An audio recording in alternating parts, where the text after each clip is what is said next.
Hello, everybody. I am so sorry that I have been gone for some time. Let's go over the last couple of months. So if you had seen a few videos ago, you would know that we didn't have a great start to 2023 when it came to Mother Nature. So we had the ice storm, which did quite a bit of damage. Then we had what we thought was a tornado. It actually turned out they only classified it as a downburst, which did a lot of damage to my house. We had just over $36,000 worth of damage between the roof, the carport, the fences, the gates, everything that was on the back deck was destroyed, gazebo, all that stuff. Then it turned out Mother Nature wasn't done, unfortunately, and the insurance covered the downburst, but then we got flooded. So we had, over the course of 2 days, just over, I think it was 300 millimeters of rain, which normally we don't have this type of amount. We get a lot of rain in our area, but not all at once. And in the course of about 3 hours, my back portion of my house got completely flooded. And so the insurance didn't cover it this time. And to be honest with you, had they covered it, I probably wouldn't have put it through again anyways, because they tend to cut you off after 2. So that is what brings me to this video. We just came back from Bonaire, and fortunately this trip was already paid for long before all these disasters happened. So it wasn't a major hit to the bank account. Unfortunately, the storms were. And that is what's bringing me to this topic: how to afford to travel when life keeps going up in expenses. Everybody should travel at least once a year, whether it be, I shouldn't say travel, everyone should take a vacation, whether it is a staycation, a vacation, or traveling. Yes, there is a difference between vacationing and traveling. I will do a video on that one day. But I believe that everyone needs a break. So how do you afford to do it? Let's talk about it.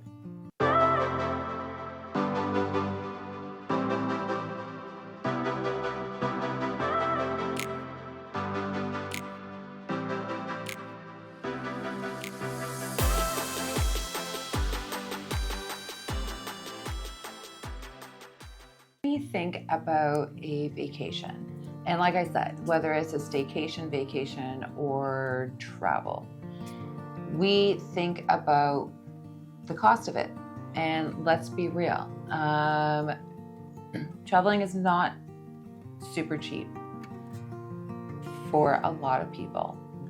But if you plan it out correctly and you do your research, there are so many beautiful places that you can go and see. So how do we save for it? I will say this: I am not a super saver. I am a stupid spender, but I'm getting better at it. And the reason being is because all the places that I really want to see are not cheap to travel to. So for the last year, I have, like I said, come across some unfortunate events and things that I never planned for before. I plan my travels, but I don't plan for when things go wrong here.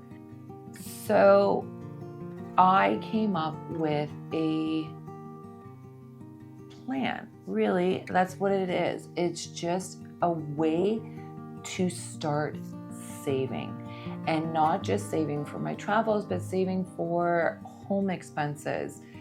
You know, years ago when I rented, I never thought about this sort of stuff because I didn't own the house. If something went wrong, I called the landlord. Now, as a homeowner, and especially a homeowner of a home that is not young, it's a really old house, so it's gonna have its little issues, we'll say. So planning out the next year, I really sat down and started thinking about how it is that I needed to save for two very important things in my life: my home, and obviously for traveling. One of the big things to save yourself a lot of money is doing things yourself. All in all, I calculated about, from talking to people, what it would have cost me to hire someone to do it compared to doing it myself. I saved myself well over $30,000 just by doing it ourselves. And let me tell you, YouTube, you can learn so much from YouTube to do it on your own. Is it going to be perfect? Heck no. But one, I'm super proud of what we did. And by we, I mean my dad and I. Now, my dad is like the jack of all trades. So when it came to a lot of the stuff, I really relied on him. But I'm also the type of person that I'm a workhorse. I will do everything in my power to learn it, to do it, whether I've mastered it or not. Drywall, not mastered. Caulking, mastered. Flooring, mastered. But doing it on your own is such a huge sense of pride as well. It will take 3 times, if not 4 times longer to do these things yourself. But in the end, it is completely worth it. The next one is changing your spending habits. Now, when it comes to life, so I travel, say 2-3 weeks out of the year. That still has 49 weeks. I'm not going to not live my life. Definitely not saying to stop living your life. You have a life to live. It's not, my life doesn't revolve around travel, but at the same time, it's my pleasure and I have no problem spending money or saving money for it. But I'm not going to stop living my life to do just that. But watching your spending habits. So perfect example. In Canada, we have Tim Hortons, which is our go-to coffee. And the drink that I like from there is the most expensive one, I think, on the menu for a hot coffee or hot drink. And that's the French vanilla. They sell a tin of French vanilla for $6.99. So I decided, you know what, I'm going to try it out, see if I like it, and change if I do. Let me tell you, it's not the same. It never is. But it's still really good. And it still gives me that little French vanilla fix. And I've saved myself like $100 every 2 weeks just by doing it at home, putting it in a mug or putting it in a travel koozie for work. And it was just such a no-brainer. And I'm saving myself so much money by doing that. The next way to save is eating out. I really enjoy eating out. One, I love cooking, I do, but I always find that I just never have the time to always make myself the right meal. But at the same time, it was now making the time and starting to meal prep, putting aside your savings. So I'm not sure how everybody's vacations work, but I will say this. In the last 10 years, I've had 3 different ways. I had a salary job. So no matter what, I got my 2 weeks every year. It was fully paid, didn't have to worry about it. Then I had a job where my vacation was actually added on to my paycheck every single week. And I'll tell you, I hated that way. I really, really, really did. But I'm going to teach you a little trick. Then you have the one which I'm currently doing, and that is where it's put into a vacation fund. So they hold on to it. You go on vacation, you request it, and you're not living without a paycheck. So if you are the type of person that gets paid every single week on your paycheck for your vacation, here's one suggestion. It's something that I did when I was working for it because I was tired of going on vacation and worrying about having that week off and not being paid for it. The best way to do it is open up a savings account. So on your paycheck, you will see how much of that vacation, which I believe is 4%, you will see that 4% that's added on there. Take that amount and have your bank set up so that every single pay period, you have that money transferred into your savings account, and then one up it. So that'll pay for your time off. Now you want to save for your actual travel expenses. So your flights, your hotels, your food, your spending money. Double it. So this way you've got 8% of your pay going into a travel fund. And now this is for everybody as well. If you double your vacation amount, it should be more than enough for you to take the time off and travel with. You don't have to travel luxury. Doesn't mean you're going to take away from comfort. It just doesn't mean you have to fly first class or have the 5-star hotels or, eat at the most expensive restaurants when you're on vacation. Travel smart. Everybody can afford to travel. And then that brings me to the staycations. The exact same thing applies. The reason I'm saying this is a staycation, it's a break from work, but you also need a little bit of a break from reality. Because if you're just sitting at home watching Netflix all day, that's not exactly a break. Well, for some people, maybe it is, but you still want to be able to go out for dinner or go out with your girlfriends and have some drinks or renovate a room or redo your garden. Whatever the case may be, you still want to have funds there to be able to do something while you're at home on your staycation. So that applies to you as well. One of the other things is loose change. So what you can do is get yourself a cute little piggy bank or a glass jar with a lid on it, and anytime that you have change, put it in there. You will be so surprised. And don't leave the change in your car for the week. As soon as you get that change, take that change and automatically put it in that jar or piggy bank or whatever. You're going to be completely surprised of how much you'll have saved by the time you go on vacation. And that right there is your spending money. So one of the other things too is getting yourself points and travel points. One of the ways you can do that is an Air Miles card or a Visa card, which gives you travel rewards.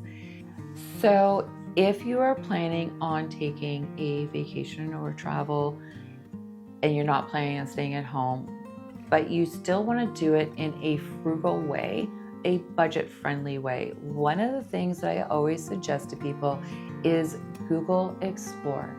If you have an open calendar, let's say, Google Explore, when you go on, you click a 1-week vacation or 2 weeks, and then you hit Explore. This one will give you a what's available in the next 6 months for cheap flights. If you have a specific area that you want to look for, you just zoom in on the map. If you want a more diverse area, zoom out, and it'll give you all the cheaper places that you can go and visit. And then each one you can just keep zooming in and find the perfect spot for you. The one that I am currently looking at that caught my eye on Explorer was Peru. And this is super cheap. But one of the things that I also do is I find out which airlines are going there and check the airline website. This is really important. So there are so many different hotel sites that you can go to. Hotels.com, Expedia, Agata, I can't remember the name of it. Right here. Look at them all, because you'd be surprised at how many places you can find, even if it's like $10 or $15 cheaper a night on, say, hotels.com than Expedia. These are really good ways. Now, the reason I'm not a big Airbnb person, and the reason being is that I was, 7, 8, 9 years ago when, I was traveling more into Europe and stuff, but they've come under fire a little bit. And I'll be honest with you, if you are doing Airbnb, the reviews are your best friend. Make sure that you are checking the reviews and make sure that there are a lot of them. If there are a lot of reviews and they've been around for a long time, then I would trust them. But if there's not a lot of reviews and they haven't been around for a while, unfortunately, I hate saying it because I don't like ruining it for companies or businesses or homes that are trying to do it. But I just don't. There's just way too much going on with Airbnb right now where I just don't trust them enough. But another spot to go and check is the tourism site for the country that you're going to, or the city. Perfect example, Bonaire. We just visited there, and the hotels on hotels.com and Expedia, they were reasonably priced, don't get me wrong, but I found a beautiful apartment on their tourism website, and it was way cheaper than what I would have found on hotels.com and Expedia. So definitely broaden your horizon, definitely look at more options. Don't just stick with the main ones. And especially the tourism website, you will find so much more on there than you will on better quality. And it's their tourism website, so it's verified and you don't have to worry when you go. So another way to save on while you're traveling is you don't have to rent a car. A lot of places, especially if you're going into a city or anything like that, you don't have to rent a car. Learn the system, the bus system. Most of your major cities, especially in Europe, have phenomenal transit. You don't have to rent a car there or a scooter or anything like that. If you're, say, for example, we just came back from Bonaire, it's 1,000 degrees there. So I'm definitely not walking anywhere, and there's no transit system. They have cabs and stuff like that, but the rentals there are super cheap. Ours was $55 a day, and that included everything. So definitely, if you are going to any like major cities or anything like that, stick to the transit. And of course, always be safe. So I'm going to do a video later on talking about travel for 2024 and what I think is going to happen for the travel industry in 2024. But if you are looking for more budget-friendly vacations or traveling, I would highly suggest looking in, say, Asia, Thailand, Philippines, Indonesia. Those places there, you are going to find much, much cheaper places to stay. So for example, in Thailand, I stayed at 2 really cute places. The first one's bed was a little hard, but it was a really, really cute place. I paid $23 a night. The second place I stayed at was like this adorable tree house, and it was less than $35 a night. So it's really, really, really cheap to stay there. The tours there are really reasonable, and the food phenomenal, and again, super cheap. So now that the renovations are finished and we just got back from a beautiful place, next week I am going to share with you my experience of Bonaire, which is a really underrated island, and it's gorgeous. I cannot wait to share this with you. Stay tuned, guys. I'm sorry for the long break. I am so happy to be back here and sharing everything with you. So, if you like this video, be sure to give it a thumbs up. And of course, if you haven't already, hit the subscribe button and that little notification bell so you'll know when I post my next video. And of course, if you think anyone will benefit from this video, don't forget to share. Thank you, everyone, and we will see you next week. Bye.